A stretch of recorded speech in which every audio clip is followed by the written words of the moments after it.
What's up, y'all? One Piece One Life here, and guys, what do you think disrespect is? Now, I'm genuinely asking, but One Piece definitely has a different definition, and that's just gonna be how absolutely embarrassing can it get for a single character or group of characters. And with One Piece being a shonen about fighting and power scaling overall, you can expect that there is going to be a whole lot of crazy events like this throughout the story. And so that's kind of what I want to talk to y'all about today. I'm going to give a list of 10 of the most disrespectful things that have happened in One Piece. And keep in mind, this is not an exhaustive list. But before we get to see who's the most disrespectful person in this show, please guys, do this for me. Like the video, subscribe to your channel for more One Piece content just like this every week, and share it around with all your friends who love this series. You know what we always say, let's get it going. And make sure you subscribe to me and my boys over at CSY. I promise you we are the next big thing. Now this isn't going to be ranked necessarily where one is worse than the other. These are just all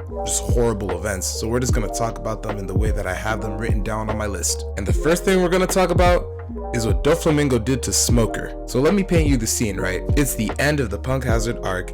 The Straw Hats had already sailed away with Law, but keep in mind that whole time, Doflamingo was pissed and he was on his way to Punk Hazard because he heard that everything was getting messed up. By the time he got there, Luffy and Law had already left, but the other perpetrator, Smoker, was sitting right there. And you know what? Doflamingo took that personally. Using his string powers and I guess also just his strength, Doflamingo cut Smoker up so bad within an inch of his life. And then the worst part about it is that he sat on him after and said, "Yo, what are you doing here?" Now already, if I get beaten up to within an inch of my life in a fight and then that person proceeds to sit on me and talk crazy to me while still like holding me down, I may flip a lid because that's crazy. But the thing that makes it even worse that he sat on Smoker is when you remember that Smoker's a Logia. That means that under normal circumstances, you shouldn't be able to touch him, which has led everyone in the community to come to the consensus agreement that Doflamingo was using haki on his butt cheeks to sit on him.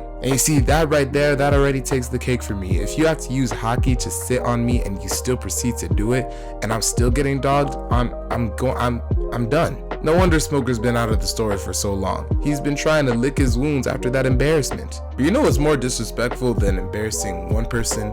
Embarrassing multiple people at the same time. Because next up, we're going to talk about how Kizaru was manhandling the supernova during the first Sabaody arc. Keep in mind, to be fair, we don't know how strong each of the individual supernovas were at that point, but they were supposed to be portrayed as, relative to Luffy. Obviously under him, but still relative. Kizaru fought Apu, Drake, Hawkins, and Arouge at the same time, easily with his hands in his pockets. He got above Apu in the air and bicycle kicked him into the ground like he was a soccer ball. He did a side kick to Arouge that sent him flying through buildings while scratching his chin. It was honestly crazy. He was going all out doing all that and then still went and stopped all of the Straw Hats. Like, I'm not gonna lie, if Rayleigh didn't show up, they would be dead because he was going to take out the entire crew. And that just really went to show us the extent that an admiral can truly go to, because, we had seen Aokiji, he had also done something similar on Long Ring Long Land, but this was dominance. Speaking of Rayleigh, let's talk about something that he did during Oden's flashback.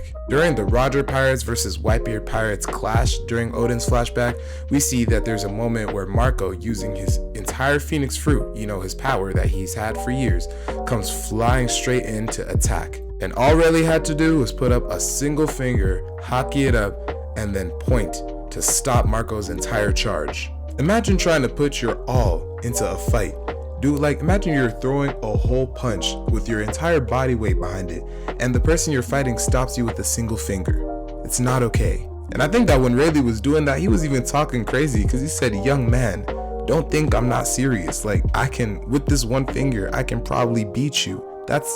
That's not an okay thing to say to somebody else. But no, this is how I know that One Piece actually got disrespectful for real. Because next we're going to talk about a time that happened on Onigashima with Gear 5 Luffy. And that's going to be when Luffy used Kaido as a jump rope. We all know Kaido. He's like a really big, massive, scaly dragon. And he's like one of the strongest pirates in the goddamn world. So imagine my surprise when Luffy becomes a giant himself and then grabs both ends of him and just starts using him as a literal jump rope. And keep in mind, the entire point of Gear 5 is jokes and comedy. So this is Oda literally telling us, yo, in this instance, Kaido is being used for comedy. So you know how like at parties or raves, or if you were particularly inclined, primary school, you would have human jump ropes where you and your friend would hold another friend and a fourth person would like jump over them?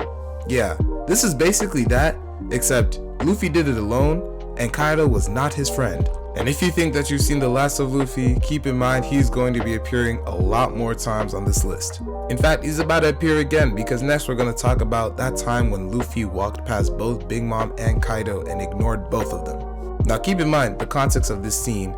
We had the supernovas just arriving at the roof with Big Mom and Kaido facing them down. It was symbolizing a literal shift in the era because you have the clash of the old era with the new. But of course, in anime, you can't just start a fight. You have to talk a bit. So during the talk, Kaido just says that Luffy was talking kind of crazy, saying that he wanted to be the king of something. And Big Mom just consents like, yeah, he was saying that in my house too, after he blew it up. But then Luffy sees something that just hones in on his focus, and it's because of his friends. He sees Kinemon and the rest of the scabbards just defeated on the floor at their back, and he walks straight past both Big Mom and Kaido, ignoring them talking about him. They even both turn like, what? Can you not hear that we're flaming him? Like, what's happening? That entire scene was just about as cold as it was disrespectful, because it goes to show the lengths that Luffy is willing to go for his friends. He doesn't even care if the two strongest people on the planet are trying to fight him.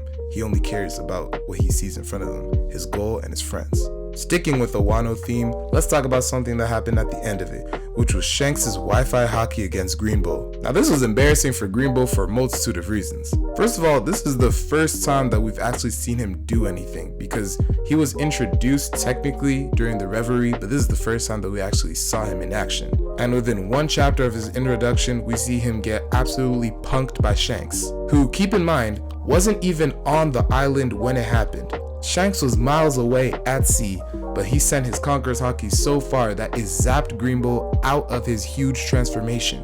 I mean, bro was sweating, he had his arms up, he was like, please, I just don't want to die. Safe to say, from that moment on, the Admiral over Yonko agenda was cooked.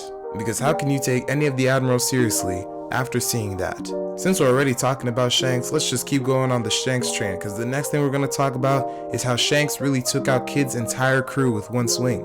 Okay, entire crew is a stretch, because obviously there had to be some of the lil punks left to, plead them for his life and give them the poneglyph rubbings. First of all, I'd just like to say congrats to the anime, because Divine Departure was a beautiful episode. I love the way that the anime even added on the fact that Kid started hallucinating, where he was like, do we do it, killer? Are we great yet? And then he cuts and everybody's just dead on the floor in front of him. But you know what makes this even crazier? Shanks didn't even want to do this. The first thing he had told Rockstar was, yo, go tell Kid, he can give me the things in Scram if he wants, or he can fight us, it's his choice, but I'm really chilling. And even after Kid said, oh no, I'll fight, the entire lead up to it was Shanks just joking around with his fleet and being like, oh nah, don't worry, I just gotta deal with something real quick. And he was even focused on Blackbeard, who wasn't even there. But nah, the moment that Shanks saw in his future sight that Kid was gonna obliterate his fleet, he said, alright, time to lock in. And lock in he did.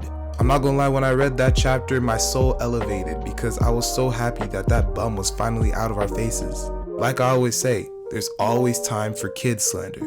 Next, let's talk about how Luffy was playing games with Rob Lucci on Egghead. So let me set the scene. Egghead Island, we have CP0 coming in unannounced as usual. And then Luffy and Lucci meet up, and Lucci's just like, oh, it's Straw Hat. Luffy just like, pigeon guy, I thought I beat you 2 years ago. And as they started the fight, the first thing Luffy did was go into Gear 5. Fair enough, Lucci showed us that he got better too, because he hadn't awakened, but it wasn't enough. It wasn't anywhere near enough. And I love the way that the anime portrays this, because it really shows the difference in their power level now. Lucci barely has time to register that this is a new transformation before, in an instant, speed blitzed. And then the entire fight, like, Luffy is just literally clowning around, just dominating. Lucci is doing his all, trying to get punches in, scratches in, everything. Luffy's literally carrying his head and just making faces at him the entire time. And then Luffy uses, what, 1 or 2 named attacks and takes him out immediately? Like, it wasn't okay. And then the embarrassment that happens is that after all that and Lucci still gets banged up, Lucci still has the gall to be like, yeah, they're saying that I can't fight Straw Hat because he's an emperor. I don't consider him an emperor. What are you talking about? He actually just low diffed you. It wasn't okay. Now for the penultimate spot on this list, we're gonna give it to what may be the very first instance of disrespect in the entirety of the story. And that's of course gonna be the Mihawk butter knife moment. We all know what it is, guys. Mihawk is Zoro's entire goal, and Zoro didn't even think he would have a chance to fight Mihawk this early, but there he is, right in front of him. Zoro has 3 long katanas, most of them about the length of his arm or longer. And to fight against his 3 katanas, what does Mihawk need? A single butter knife. It was crazy. Zoro even knew he was getting disrespected, because he was like, whoa, wait. I'm using 3 swords, and you're using that? What's going on? Like, fight me for real. And Mihawk was just like, I don't know what you want me to say. I don't hunt rabbits with cannons. Which is a crazy disrespectful idiom, but also fair, because you don't do that ever. It's like he was just saying, this is actually how weak you are. You are like a rabbit to me that I can hunt using this. And hunt he did, because he fended off every one of Zoro's sword slashes and did 1 single puncture, took Zoro out. Nah, it was really crazy because Mihawk has some of the craziest disrespect lines too. He said the rabbits with cannon bar, and then he also later on said, you realize that you're just a frog in a well. In fact, I'm even pretty sure that the title of that chapter was Frog in a Well. It's just so disrespectful. And you know what, Zoro fans, personally, for me, I'm not taking it. I'm just saying. But you know who has it worse than Zoro fans? Admiral fans, because we're back on this with our last entry on this list, which has to be Luffy no diffing Saturn and Kizaru at the same time. The feat that made him top 3 potential, maybe top 4 in my mind. Because let's not forget, Saturn was going absolutely crazy on Egghead before the rest of the Gorosei got there. For a while it seemed like nobody could touch him, and Luffy had his hands full with Kizaru. But then that all changed when Luffy just grabbed his head and said, hey, stop that. While doing that, also grabbing Kizaru and saying, y'all know I'm not letting either of you go. And from there it was rats, because he used that symbol attack and literally flattened them into pancakes. And then threw them away like frisbees, like I don't even have time for you. Saturn at least, like, he was able to like somewhat bounce back from that when he was like reversing the spin or whatever. But Kizaru? Oh, if that boat was not conveniently placed there to break his fall, he would have just been thrown into the ocean and died. And what's even crazier of disrespect to me is knowing that Luffy was factually holding back, which no one can argue against. He didn't use 75% of the things that he used to help him take down Kaido, including, keep in mind, Barangan. And before people say, oh well, Luffy didn't want to use Barangan because it would have destroyed the island. Tilt it. Because that was the same argument people kept using for King Kong Gun too, and then guess what happened? We saw that King Kong Gun could be tilted and used like as a regular punch. It didn't always have to be aimed down. So there's actually no reason that Barangan has to be aimed down either. But now I want to hear from you guys. What other disrespectful moments are there in the story? Make sure to let me know all that and more in the comments, and I'm gonna use those if this video does well, potentially make a part 2, because Lord knows there's a lot more embarrassments that happen. So that's the end of the video, but please guys, before we go, like the video, subscribe to the channel for more One Piece content just like this, and share it around with all your friends who love this series, or anime and manga in general. You know what we always say, I'm trying to build a community, but I need your help to do it. That's gonna be all for me. I'll catch you on the next one, and always remember, One Piece, one life. I want to know something that's disrespectful to me. When I'm trying to record a video and my friends keep calling me or interrupting me or coming into my room talking about what we need to do, like, you can see that I'm clearly recording a video, and yet you still decide to come in and interrupt the video and talk. And yes, I am talking about my friend who is currently right behind me.